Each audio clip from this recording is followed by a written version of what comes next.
Another isolated case on a system or a sitwasyon nga ang atong biktima ana siya nga ay kaugalingon nga karido kung allegedly o naapod siya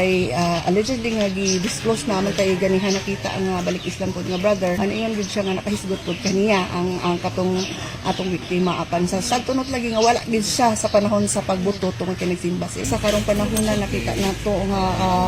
naanagyoy walay kaphadlok nga mga tao. Ang ato is we report 911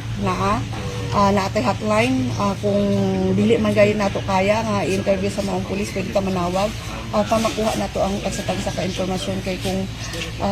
mao ni ang atong paningkamot maglisod ta tungod sa technically o generally speaking dili pa gid equip ang atong kaugalingong community sa CCTV which is